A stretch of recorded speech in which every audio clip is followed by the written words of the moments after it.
एक बहुत ही प्यारी कहानी है। जीवन का सच है उसमें। समझ लिया तो जीवन आसान हो जाएगा। एक आदमी के घर एक सन्यासी मेहमान आया। वो सन्यासी बहुत से देशों की यात्रा कर चुका था। बातचीत करते करते सन्यासी ने उस आदमी से कहा, क्या तुम छोटी मोटी खेती में लगे रहते हो? साइबेरिया की यात्रा पर जब मैं निकला था तो मैंने देखा वहाँ तो जमीन इतनी सस्ती है कि लगभग मुफ्त में मिल जाती है। तुम ये जमीन बेच बाच के छोड़ छाड़ के साइबेरिया क्यों नहीं चले जाते? वहाँ तुम्हें इतनी जमीन के बदले हजारों एकड़ जमीन मिल जाएगी। वहाँ करो खेती बाड़ी। वहाँ की जमीन बहुत उपजाऊ है और वहाँ के लोग तो इतने सीधे साधे हैं कि तुम्हें मुफ्त में ही जमीन दे देंगे। बस फिर क्या था, आदमी के मन में लालच जाग गया। उसने दूसरे ही दिन अपनी सारी जमीन बेच डाली और साइबेरिया की राह पकड़ ली। पर जब वो साइबेरिया पहुंचा तो उसे सन्यासी की बात एकदम सच्ची लगी। वहाँ के लोग तो सच में सीधे साधे थे। उस आदमी ने साइबेरिया के लोगों को कहा कि मैं यहाँ जमीन खरीदने आया। उन लोगों ने उत्तर दिया, यहाँ जमीन खरीदने का एक ही तरीका है कि जितना पैसा तुम अपने साथ लेकर आए हो वो यहाँ रख दो और कल सुबह सूरज उगते ही तुम जमीन घेरने के लिए निकल पड़ना और सांझ को सूरज ढलने के साथ तुम यहीं पहुँच जाना जहाँ से तुमने शुरुआत की थी। जितना तुम चलते जाओगे उतनी जमीन तुम्हारी होती जाएगी। बस एक बात का ख्याल रखना, सूरज उगने से पहले जहाँ से शुरू किया है सूरज डूबने से पहले वही खत्म करना होगा। रात भर सो नहीं सका वो आदमी।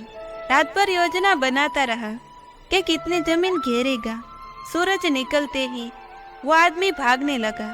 साथ में रोटी ले ली, पानी ले लिया। सारा गांव इकट्ठा हो गया और वो भागा। सोचा कि चलते चलते खा लेगा, चलते चलते पी लेगा। रुककर खाने का क्या मतलब है, समय खराब होगा। ज्यादा से ज्यादा जमीन जो गिरनी थी। चलना क्या था, बस दौड़ना था। चलने से आधी जमीन गिरेगी पर दौड़ने से दुगनी। उसने सोचा कि वापसी शुरू कर देगा ताकि सही समय पर वापस पहुंच सके। एक भी बज गया। मीलों चल चुका था। ना ही लालच का अंत हो रहा था, ना उपजाऊ जमीन का। सोचा एक ही दिन की तो बात है, आज की ही तो मेहनत है। फिर ज्यादा से ज्यादा जमीन होगी मेरी। ना भोजन किया, ना पानी पिया, बस दौड़ता ही रहा। भोजन करता भी तो कैसे करता, उतनी जमीन का नुकसान जो हो जाता। जीवन भर भोजन ही तो करना है, पानी ही तो पीना है, पीते रहेंगे। पानी भी फेंक दिया। हाय रे इंसान की लालसा। 2 भी बज गए। अब याद आया उसे लौटना भी तो है वापस उसी जगह जहाँ से शुरू किया था। लौटने के लिए हिम्मत बची ही नहीं। अब घबराहट भी होने लगी। सारी ताकत झोंक दी वापस लौटने में, पर ताकत तो खत्म होने के करीब थी। वो आफ रहा था, घबरा रहा था और सोच रहा था कि पहुँच पाऊंगा या नहीं। सूरज डूबने से पहले पागल होकर दौड़ा, सब दांव पर लगा दिया। सूरज डूबने लगा। अब गांव की वो रेखा ज्यादा दूर नहीं थी जहां से शुरुआत की थी। गांव के लोग भी दिखाई पड़ रहे थे। वो आवाजें लगा रहे थे, उत्साह बढ़ा रहे थे। आ जाओ, आ जाओ, ले लो सारी जमीन, बस छू लो इस रेखा को जहां से शुरू किया था। उसने सारा दम लगा दिया। वो भागा जी जान से भागा। सूरज डूबने की क्षति पर आ गई। कुछ 5-7 गज की दूरी ही रह गई थी कि वो आदमी खिसकने लगा। जैसे ही आदमी ने अपना हाथ उस जमीन के टुकड़े पर रखा जहां से उसने भागना शुरू किया था, वहीं सूरज डूब गया।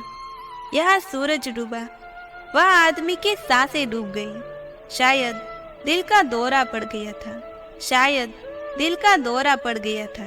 गांव के लोग जोर जोर से हंसने लगे, कहने लगे, कहने लगे और कहने लगे, इतने पागल आदमी ना जाने कहां से आ जाते हैं। ये आते ही रहेंगे और ऐसे ही मरते रहेंगे। अभी तक ऐसा कोई नहीं, अभी तक ऐसा कोई आदमी नहीं आया जो जमीन घेर कर जमीन का मालिक बन गया हो। सब आते हैं लालच लेकर और सब कुछ दाव पर लगाकर यही खत्म हो जाते हैं। दोस्तों, यह कहानी हमारी ही कहानी है, हम सबकी जिंदगी की कहानी। यही तो हम सब कर रहे हैं, तोड़ रहे हैं कि कितनी जमीन घेर ले। 12 भी बज जाते हैं, 2 भी बज जाते हैं, लौटने का समय भी हो जाता है। न भूख की फिक्र है, न प्यास की। जीने का समय ही कहाँ है लोगों के पास। पहले जमीन तो घेर ले, पैसे तो इकट्ठा कर ले, पहले तिजोरी तो भर ले, फिर बाद में जी लेंगे। पर कोई जी नहीं पाता।